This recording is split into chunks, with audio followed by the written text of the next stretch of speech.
اليوم يا اخوان بنسوي مكرونه بطريقه ممتازه ورهيبه. خليكم معانا وان شاء الله تستمتعون. نزلنا الزيت ودح بننزل بصل، نحرك شويه يتقمر معانا البصل. اهم شيء اللي يحترق معانا. بننزل عليها بهارات صحيحه اللي هي القرفه ورقاره. معاك ليمون اسود حط ليمون اسود، وبرضه اذا عندك فلفل رومي حط فلفل رومي بيطلع رهيب. الحين بننزل الدجاج، عندنا حبتين شويه، ودحين بنحط عليهم بهارات امي اللي هي البابريكا الحمراء. يا اخوان هذا اللي يغري يكون اللون، ترونها بارده ولذيذه، مهي من البهارات اللي تغط، بالعكس خفيفه ولونها رهيب. حاجه بسيطه عشان اللون بس، ما ابغى استخدم معجون طماطم. وهذه الحاره، هذه حاره دبل للامانه، يعني اللي يبغى الحاره هذه موجوده، وهذه البارده. وهذه خلطه السعاده، هذه خلطه خاصه، الحاره حقها متوسطه، اللي هي حاره واللي هي بارده. حطوا شويه من الحاره لان عندنا ناس هنا حساسين شويه.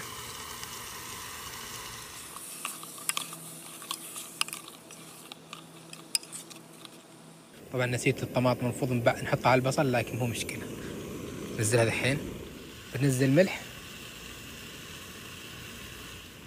ننزل المويه عليه 10 دقائق بعد ما يصفر. الحين يا اخوان بنطلع الدجاج برا عشان بنقمر زي المكرونه. بعد ما طلعنا الدجاج عندنا تنتين، يبغى لها شويه مويه زياده، شويه بس ما راح نكثر. بننزل عليها كريمه طبخ تقريبا كوب، تقريبا هذا فيه النص كذا تمام. الحين نحسب له 10 دقائق على نار خفيفه بعد ما يصفر. اتفقنا؟ طبعا الدجاج بنقمره في القلايه الهوائيه او في الفرن عادي، بس قبلها بنحط هنا عندنا معجون فلفل بارد.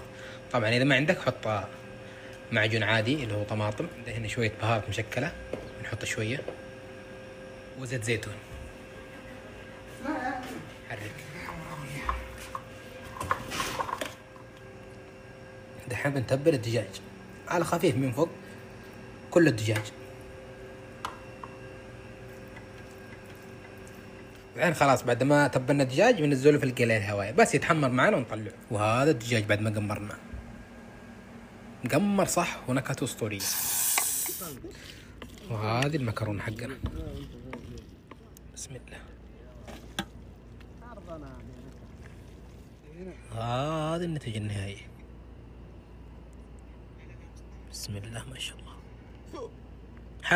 نقول بسم الله ونسوي شيء، نحط خلطة السعادة. هذه خطيرة.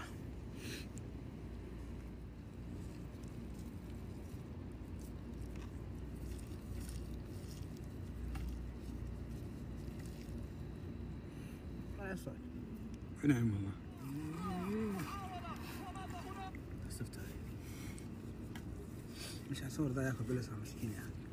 معذور معذور والله ما قال والله معذور.